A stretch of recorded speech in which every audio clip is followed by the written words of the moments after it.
Hi, it's Thomas Gronnemark, the throwing coach. I've been part of 15 titles in international football, and I've been coaching teams like Liverpool FC, Philadelphia Union, Dortmund, and many other teams all around the world. In this video, I'm going to tell you how your players can do a fantastic throwing mini switch in a game, because it's a great weapon to have. So I'm going to tell you what is a mini switch, how can you do it in a match, and in the end, how can you coach your players to do it. So first of all, what is a mini switch? A mini switch is where the ball goes to the second central defender. Sometimes, not every time, but sometimes this player has a lot of room and then you can use it. Why is a mini switch good? It's good because it's not that risky. The ball doesn't have to travel that far. It's also good because you'll often be able to switch sides, and you'll often also be +1 over on the other side. If you ask me, the mini switch is much better than throwing it to the first central defender. Yes, of course, if the opponents are not pressuring at all, it doesn't matter who you throw to, almost. But again, often when I see teams throwing to the first central defender, the ball will go here, and it's really obvious where it goes and the pressure comes. Sometimes it goes to the goalie, and then all the others come up here, and then it's a build-up instead of attacking weapon here. You can also say, if you ask me, the mini switch is much better than the big switch, because the big switch is often risky because you have to play the ball like 60 meters or so. So again, the mini switch is a really great option in a match. How can you use the mini switch then? There are 3 basic ways of using the mini switch. And it's important for me to say, when I'm saying 3 basic ways, it means that you can do these 3 basic ways in hundreds or thousands of different ways. But the first basic way is that if the opponent's defending pattern is either diagonal or flat, this player over here can, if he's a good or she is a good thrower, throw it directly here. And then of course you don't have to do much movement, and you can continue with the +1 over here if it is. Sometimes the mini switch is also just a possession you can keep. So the first one was a direct throw. Then you can also make a return pass with good distance from the thrower. The throw comes in here, return pass from, for example, a midfielder, and then the thrower will play with the feet over here, and then you have a mini switch there. And then the third basic way is that the midfielders, they are maybe, let's say, shuffling a little bit. So let's just say the player goes here, the other player goes here, then you maybe throw it here, then the midfielder has the ball, and then the midfielder plays the mini switch. So again, this can be done in many different ways. And again, you don't have to use the mini switches only if the space is there, but if it's there, it can be a great weapon. And just to give you a good example, because yes, you can either have a possession, but you can also score on the mini switch. And for example, when we with Liverpool played against RB Salzburg in the Champions League, we had a throw in here on the right side with Trent. Bobby Firmino had been falling down here as the false niner. He was like in a 3-4 man zone by Salzburg. And Trent threw to Bobby Firmino. He got a return pass. He played to Virgil van Dijk, who got the ball, played the ball on to Andy Robertson. Then he played on to Sadio Mane here. And of course, all the other players were moving a little bit. And actually, Bobby Firmino, he ran all the way up there. Then he played a 1-2 with Bobby Firmino, and then he scored. So you can actually score after the mini switch too, and so it can be a really great weapon. So what skills are required from your players to be able to do great mini switches? So first of all, the first skill is to throw long and flat. So do you have a fullback or wingback who takes a throw in, who can throw long and flat? Then you have a much better option to do the direct mini switch with your throw. So having that weapon, and this is also really important in all other throw-ins, of course, but if you can throw long and flat, you can actually do the direct mini switch. It's also really important that you throw precise in, how can you say, in shorter throw-ins, because if you have some movements here with the players, if you want to do a return pass, or you want to throw to a midfielder who does do the mini switch, then your short throw-in should be precise too.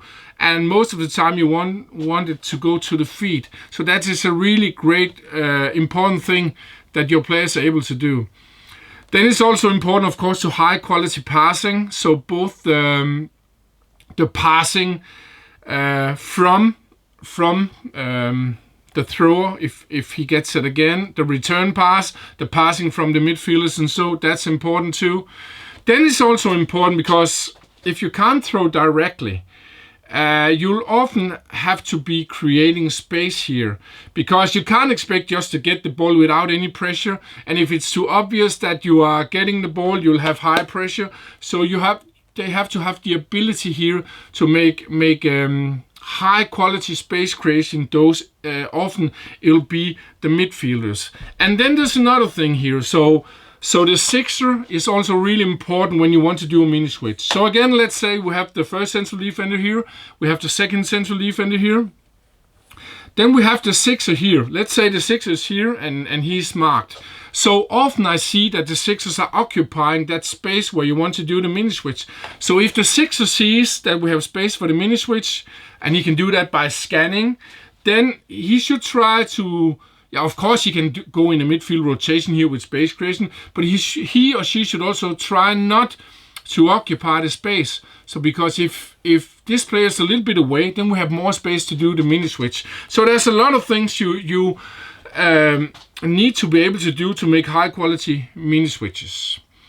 So then I often hear this question, and now I'm just moving the players, and then some players or some coaches, they're saying to me, okay, what if the mini switch is marked? So either man marked, that this can sometimes happen if a team is 1-0 down and the team wants to press. But it could also be shadow marked, so a player is ready to jump. So first of all, I'll say, yes, of course, if the mini switch is closed, it just means that we have more space in other places. But the other thing is also really central for throwing success. A mini switch shouldn't be a routine, because I see too many coaches who are saying we have 1 or 2 routines in each zone and then it's marked. No, a mini switch should be one of really many options. You want to learn the players to think throw-ins. Do I have to read, first of all, do we have some space already now for a mini switch? Of course, then we can use it, but they also have to learn to read, suddenly we have created space for the mini switch, and then take it. So again, it's really important that the players learn to read the mini switch, and if we can take it. And if we can't, we'll just take other options on the pitch. So how can you train the mini switch in a match? So first of all, I'll say I'm coaching in 3 levels. I'm coaching in the basics like space creation, throwing longer, throwing precise, different throwing tools. Second level, that's small-sided games, fast, basic, tool-specific, zone-specific, small-sided games. And then I'm coaching in the third level, like the different zones. So one of the biggest mistakes is that a lot of coaches, they are starting with the complex. And like Arsene Wenger said, they are training or playing the wrong way around. Because you shouldn't start with the complex. You should start with perception by reading, understanding, and then you can build the complex. It doesn't mean you have to wait 3 months to do the complex, but I'm just saying you have to train it step by step in all levels. So what I'm doing with the mini switch, so first of all, I'm learning the players all the basic with space creation, how to run correctly, how to create a space with a mini switch, with a high quality, the precision with the throw. All these basic things have to be in place. Then I'm also doing some small-sided games for the mini switch. So for example, I can have small-sided drills who are warm-up. I can have small-sided mini switch games who are a little bit, how can you say, more intense. But then in the third level, I'm working with the mini switch too. So the way I'm working with bigger zone games is that I'm working with different kinds of defending. And of course, you can say the mini switch is always open in a specific game. But you can also say that what I often do is that I try to change the marking all the time. And then I say to the players what is open now. And maybe it's the mini switch, but you could two things more, and then the players have to decide. So again, we can learn the players to use the mini switch in many different ways, but they have to learn to think throw-ins to be able to use it efficiently in a match. But again, this was my video around the throw-in mini switch, and this can really be a successful weapon for you in a match. If you have any questions to me, you're absolutely welcome to put them in the comments. I'm coaching all around the world, so if you're a professional club, you're welcome to invite me. Again, I've been part of 15 titles, a lot of teams punching above the weight, and a lot of promotions too. So when I come to teams, they normally have success, not only because of me, of course, because it's players, it's coaches, all the staff, but if you can improve the 40 to 60 throw-ins in a match, you can also improve your general game. I also have an online course I made actually especially for amateur coaches, youth coaches, but of course other coaches can buy it too, and then you can learn about my long, fast and clever throw-in philosophy. But again, thanks for watching this video. Remember to subscribe to my channel here, because I'm going to put a lot of throw-in content in here in the future, because I just love throw-ins. Have a fantastic day. Bye bye.